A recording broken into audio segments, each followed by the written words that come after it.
Tenali bar association నూతన committee పరిచయం కొత్తగా బదిలీపై వచ్చిన రెండవ అదనపు సివిల్ జడ్జి స్వాగత కార్యక్రమం నిర్వహించారు.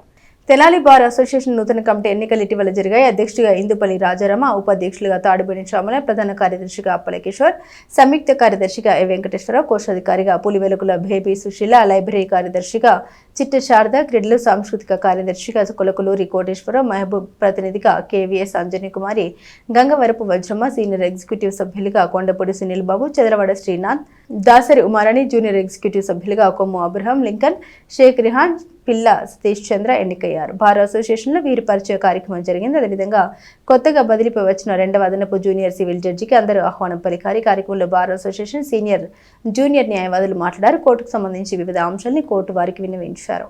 ప్రిన్సిపల్ సీనియర్ సివిల్ జడ్జిగా వెంకటేశ్వర రెడ్డి గారు వచ్చారు. అట్లాగే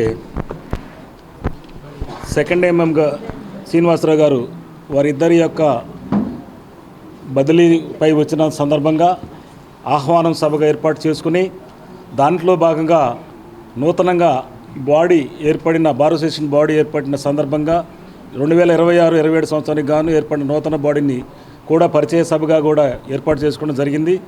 మరి ఈ కార్యక్రమంలో కూడా న్యాయవాదులు, న్యాయమూర్తులందరికీ కూడా క్లయింట్ల, కక్షిదారుల యొక్క క్షేమము, వారికి కావలసిన ఏర్పాట్లు, మరి దాంతోపాటు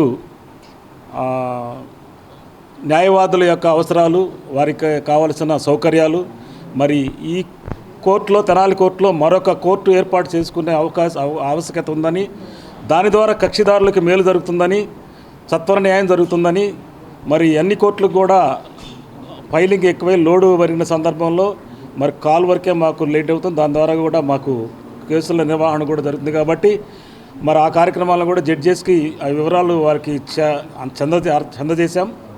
వారికి ఈ సాధక బాధకాలను వారు విన్నారు.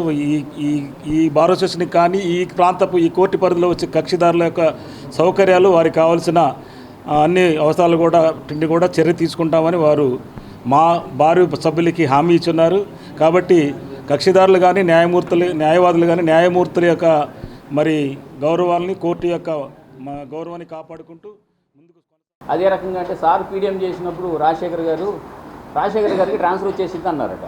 నేను వచ్చి 1 ఇయరే కదా అయింది, 1 ఇయర్కి నాకు ట్రాన్స్ఫర్ ఎందుకు వచ్చింది అని అనుకున్నారట. ఆయన నాతో చెప్పిన మాట, లేకపోతే నాకు తెలియదు. ఫర్ 1 వే అదర్ వే నేను ఆయన సీట్లో రావడం, ఆయన సెకండ్ ఏడీఎంకి వెళ్ళడం, ఏదేమైనా తెనాలి వారు చెప్పిన మాట సీటు కదులుతుంది. అంటే చేంజ్ ఆఫ్ ప్లేస్. అట్లాగే నాకు కూడా కదలిక ఉంటుంది అని చెప్పి రాజశేఖర్ గారు 3 రోజుల క్రితం కూడా, బ్రదర్ ఏమైనా ట్రాన్స్ఫర్ గురించి ఏమైనా ఇన్ఫర్మేషన్ ఉందా అన్నారు. దేని గురించి అంటే తెనాలి వాళ్ళు అన్నారు, మీరు కూడా నాలాగే ఏమైనా బయటకు వస్తారేమో అని అన్నారు.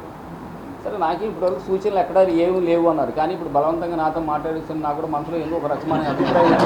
అందుకే నా చివరి పేజీ మధ్యలో ఏమైనా పెట్టారా అని అడిగాను నేను. అందుకని ఏదేమైనా మంచి కోరుకునే వ్యక్తుల మధ్య ఉన్నాం కనుక స్వతహాగా చెట్టు ఎలాంటిదైనా కానీ గంధం చెట్ల మధ్యలో ఉంటే ఆ వాసన కొంతైనా అబ్బుతుంది. అది మీ అందరూ మంచి వాళ్ళ మధ్యలో నేనున్నాను కనుక నాకు కూడా కొంచెం మంచి లక్షణం అలవాటు అవుతుంది అని నేను అనుకుంటున్నాను వ్యక్తిగతంగా.